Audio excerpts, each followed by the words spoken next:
The NFL draft is done and over, and I am going to be breaking down each and every team and grading out their draft.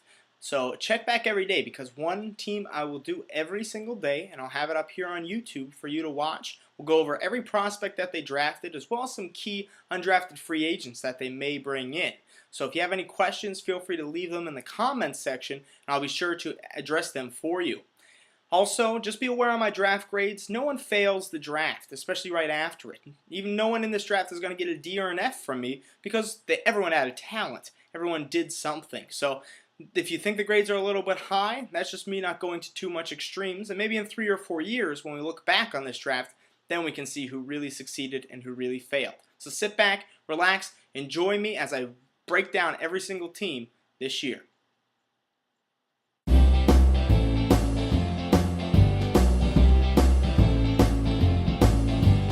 The draft expert, Shane Hallam, shows off his knowledge. Writing mock drafts, prospects from the best college. Breaking down tape, he might develop a man crush. Tearing up guys, taking questions in a rush. Comparisons, learning lessons, Shane saves the day, oy vey. Hulk or Banner, doesn't matter. Listen, cause here's who can play. Alright, today we're going to be talking about the Tennessee Titans. And Tennessee had an interesting NFL season. They came out of the gate pretty poorly with Kerry Collins, but then Chris Johnson turned it on. Vince Young came in at quarterback. Johnson with over 2,000 yards rushing last season. So they need to add to their defense, and they needed to add to their team a little bit to keep that going and maybe make the playoffs this year. And I think they did that. In the first round, they got a steal, I think, in Derrick Morgan, defensive end out of Georgia Tech. Derrick Morgan is a defensive end that can do everything. Not unsimilar to Kyle Van Bosch that was there in Tennessee earlier, and when he was in the prime of his career was very good. Derrick Morgan can rush the passer, was very productive in terms of sack totals at Georgia Tech, but he's very, very good against the run. Gets sideline to sideline. He can tackle runners when they're out in space. He's not afraid to do that.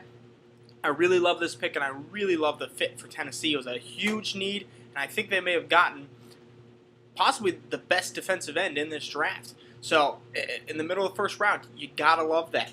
In the third, then, their next pick, they got Damian, wide receiver out of USC. Maybe the most polished wide receiver, or one of the most polished wide receivers in this draft. He's NFL ready, very good at catching the ball. Needs some work on his route running. Sometimes he does have some drops at times, but he's very good going over in the middle.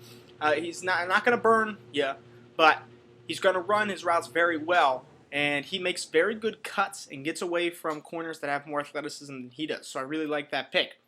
Also in the third, they got Rennie Curran, linebacker out of Georgia, a guy that I'm a big fan of. More of a high upside, high athletic type of kid.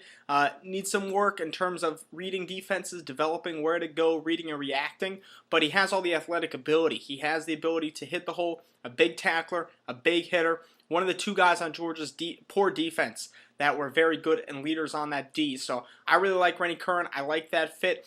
They need to really reinvigorate their linebacking core. It's getting older, and they're losing some guys, so I think Rennie Curran's a nice pick.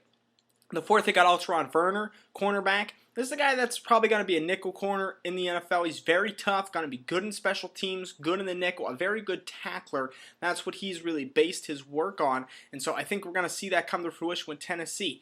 A solid contributor, and when you're picking a guy in the fourth round, I think that's what you want. You want someone that's going to come in, you know they're going to contribute to your team. You know Alterraun Verner is going to stick in the NFL. You do. He's that type of football player, hard worker, that's going to do it. The big question becomes, is he going to be any more than a third nickel corner? Probably not. So there's kind of an upside issue. Do you go for the upside or not? They're not with Alterraun Verner, but they're going to get a solid player. In the fifth, they got Robert Johnson, safety out of Utah. I love Robert Johnson, very athletic, another high upside type of pick, similar to Rennie Curran. Needs to learn to read and react, needs to learn tackling technique, but he has all the physical tools. He's a guy that can go in coverage and probably can cover a lot of wide receivers in the NFL right off the bat. I think he's someone that can be in man, that can be in zone, that can play up to the line, tackle, and lay the lumber on guys. So I think Robert Johnson, got him probably start on special teams. He's going to need some developing to make sure he's not a liability, but he's someone that you might look for down the line. In the 6th, they got Rusty Smith, quarterback out of FAU, trying to find that future backup to Vince Young. And I think Rusty Smith is someone that's kind of similar to Vince Young in terms of what he brings to the table. And obviously, he didn't have that explosive college career, made a lot of mistakes at FAU, but he's also done a little bit more than that. He's a big guy. He has a big arm. I think they just like the upside with Rusty Smith. In the 6th, they got Myron Rolle, safety out of Florida State. Guy that was a Rhodes Scholar. A lot of press about Myron Rolle during the draft, but he just is not that great a football player, and that's why he went in the 6th round. You know, he's not very fluid in his hips. Never has been at Florida State. Doesn't really make plays on the ball, but you know he's going to work at it. You know he's intelligent. He can read the quarterback well. He's going to be a great special teamer. I think it's worth a shot in the 6th round, and I like that pick as well. The 7th, they got Marc Mariana, a return specialist from a small school from D2, and I think Marc Mariana, we'll see what he can do. We'll see if he can be a return guy. That's really what they're going to try him out doing. And then in the 7th, they got David Howard, defensive tackle out of Brown.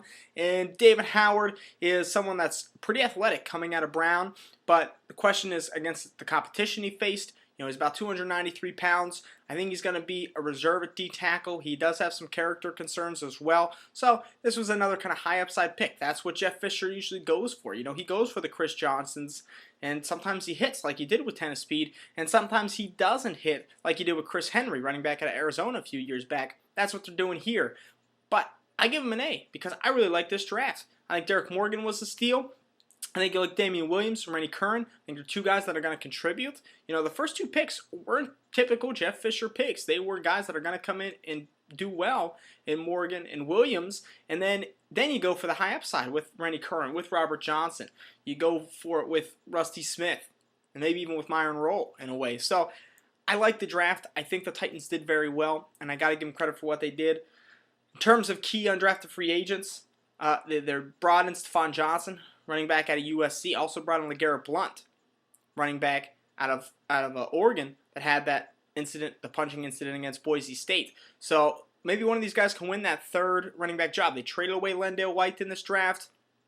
Javon Ringer is going to move up to that number 2 position, and one of these guys I think can win that number 3 spot. So they're kind of the two key undrafted free agents I noticed. So there you go. That's the Titans. I give them an A, and I think they did really well. And we're going to move on to the NFC next. So get ready for that.